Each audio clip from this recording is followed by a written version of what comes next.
ગુજરાતમાં આંગણવાડી મહિલા કર્મચારીઓ દ્વારા સતત વિરોધ પ્રદર્શન કરવામાં આવી રહ્યા છે અને હવે આ વિરોધનો વ્યાપ વધતો જોવા મળી રહ્યો છે.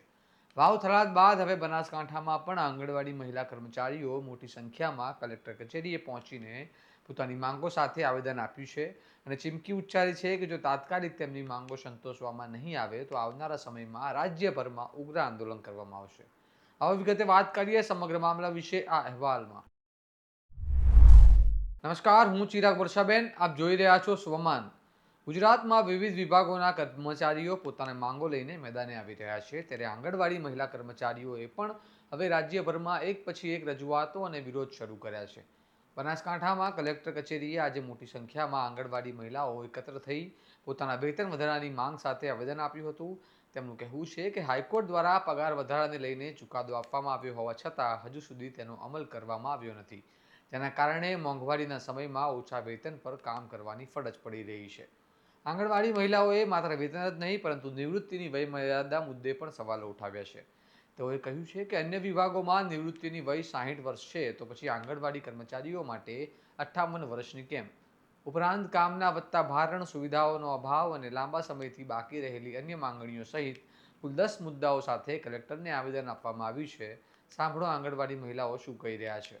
પડતર માગણીઓ અમારી એ છે કે વેકેશન જ્યારે હોય છે ત્યારે નાના નાના ભૂલકાઓને ગરમીનું ખૂબ જ તકલીફ પડતી હોય છે. જો સોપાનથી માંડી અને કોલેજ અને એન્જિનિયરિંગ સુધીના દરેક વિદ્યાર્થીઓને જો 1 મહિનાનું વેકેશન મળી શકતું હોય તો નાના ભૂલકા છે 3 વર્ષથી માંડી અને 6 વર્ષ સુધીના, તો એ બાળકોને કમ્પ્લીટ આખો મહિનો એમને આવવું પડે છે આંગણવાડીમાં. અમુક બાળકો તો એવા હોય છે કે એમને તેડીને અમારે લાવવા પડે છે અને મે મહિનાની જે ગરમી હોય છે એટલી અસહ્ય ગરમી હોય છે, એમાં બાળકોને ઘરેથી લઈને આવવું અમને બહુ તકલીફ પડે છે. તો સરકાર એ બાળકોને અમી નજર એની રાખે અને એ બાળકો ઉપર ધ્યાન કેન્દ્રિત કરે. આજે જે દેશવ્યાપી હડતાલ થઈ રહી છે એમાં બીજા બધાને તો 4 લેબર કોડ માટે કર્યા છે, 4 લેબર કોડ નાબૂદ કરવા માટે, જે મજૂર વિરોધી છે. પણ અમારી આંગણવાડીની બહેનો છે એ એટલી બધી પીડિત, એટલી બધી શોષિત અને એટલી બધી દુઃખી છે કે આજે અહીંયા આગળ મોટી સંખ્યામાં અહીંયા આવી છે એ એમના દુઃખ વ્યક્ત કરવા માટે આવી છે, નહીં કે એન્જોય કરવા માટે. તો આ અમારી બહેનોને હમણાં સરકારશ્રીએ કોઈ મોબાઈલ આપ્યા નથી. 1 વર્ષથી ગઈ જાન્યુઆરીથી કમિશનર સાહેબે મોબાઈલ આપવાનું કહ્યું હતું અને 2022ની મિટિંગમાં સરકારશ્રી સાથે જે અમારી બેઠક હતી એ બેઠકમાં પણ અમને કહ્યું હતું કે તમને મોબાઈલ પ્રોવાઈડ કરશું. આજ સુધી મોબાઈલ આપ્યા નથી. સરકારશ્રીએ એવું પણ કહ્યું હતું કે તમારો દર વર્ષે પગાર વધારો કરીશું. દરેક આટલા 3 બજેટ છે, 4 બજેટ છે, પણ હજી સુધી અમારી બહેનોને કોઈ બજેટમાં રૂપિયાનો વધારો કરી આપેલો નથી. અને આજે પોતાના મોબાઈલમાં આંગણવાડીની વર્કરો પરિવાર કે પોતાનો મોબાઈલ હોય એમાં લગભગ એટલી બધી એપ છે કે એમાં 256 GB પણ ઓછી પડી રહી છે.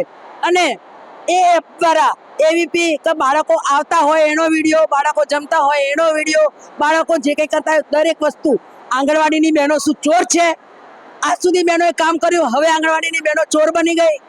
અને જો ચોરીનો આક્ષેપ આવો કંઈ સરકાર કરતી હોય અમારી બહેનો પર તો અમે બિલકુલ સાખી નહીં લેવાના.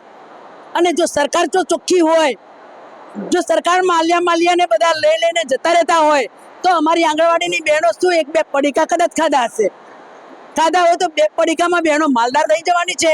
તો આટલી બધી એમના માટે જે મોબાઈલમાં એપો નાખી અને એમના પર વોચ રાખવામાં આવી રહી છે. તો સરકારશ્રીને અમારે એ નિવેદન છે કે સરકારશ્રી સારા મોબાઈલ આપો 5G વાળા, અને ના આપો તો આ નવી એપો બંધ કરો, વધારાની કામગીરી બંધ કરો. ICDS સિવાયની કોઈ કામગીરી બહેનોને ના કરાવવાની. એ સિવાય પણ અમારી બહેનો સુપરવાઇઝરના લાયક છે, MA કરેલી બહેનો છે આટલી, અને દરેક ક્ષેત્રમાં સુપરવાઇઝરના પ્રમોશન માટે કોઈ ઉંમર મર્યાદા નહીં. અને ICDSમાં આંગણવાડીની બહેનોને સુપરવાઇઝર માટે પણ પ્રમોશન માટે પણ એમને વય મર્યાદા.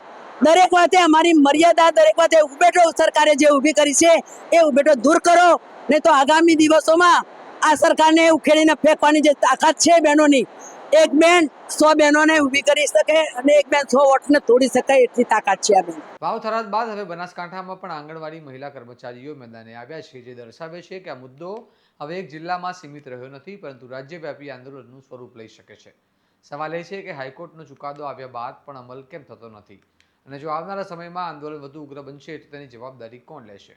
હવે જોવાનું રહ્યું કે સરકાર આંગણવાડી મહિલાઓની માંગો સ્વીકારશે કે પછી આ મુદ્દો રાજ્યભરમાં મોટા આંદોલનનું રૂપ લેશે.